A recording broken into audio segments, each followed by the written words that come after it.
वो लोगों के बीच में रहे। ये सवाल था कि चरित्र के संदर्भ में कि चरित्रहीन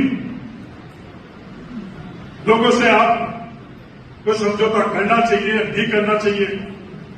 उसका उत्तर उस दिन भी मैंने ये कहा कि चरित्रहीन लोगों से समझौता मैं नहीं करूंगा।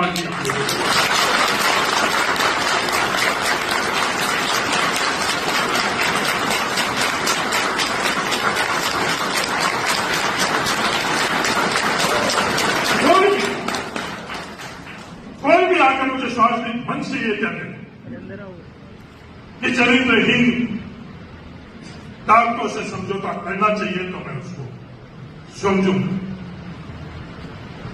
आज जितना मैंने सफर तय किया, सार्वजनिक जीवन के अंदर सफर तय किया, 7 चुनाव मैंने लड़े, मेरे को कहीं भी समझौता करने की आवश्यकता नहीं। मुझे तो ऐसा महसूस नहीं हो रहा कि उन लोगों से समझौता करना हम लोगों की व्यवस्था नहीं। चाहे परिणाम, हाँ, संघर्ष करने पड़े।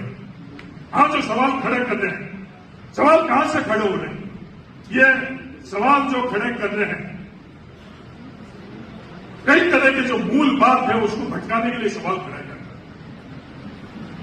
जिस बच्ची के साथ है वो मेरे साथ भी होंगे, सबके साथ होंगे।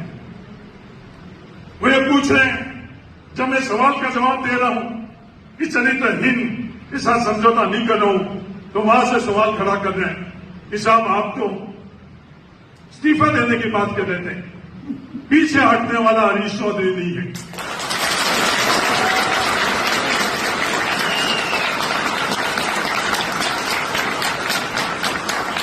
उनसे समझौता भी करेंगे और उनसे मुकाबला भी करेंगे।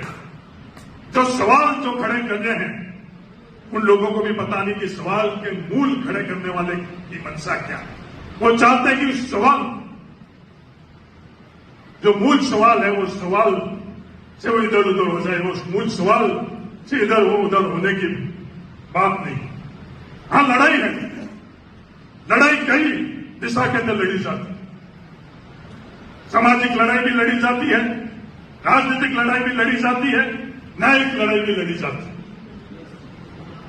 इन लड़ाइयों को अगर हम लोग नहीं समझेंगे तो भविष्य के अंदर हम लोग व्यवस्थाओं के अंदर जब ये सवाल खड़े करेंगे, लड़ाई लड़ी जाएंगी, कई तरह के आरोप प्रत्यारोप लगेंगे। गलत से गलत व्यक्ति, गलत से गलत वक्त भी हम लोगों के ऊपर कीचड़ उखाड़ने की कोशिश करेगा कि ये लोग जातिवादी हैं, इसके लिए ये चीज कर रहे हैं। इन आरोपों से नहीं तो घबराई और भी आगे घबराई। अगर ये जातिवाद है तो शायद उनको जातिवाद पता ही नहीं। सवाल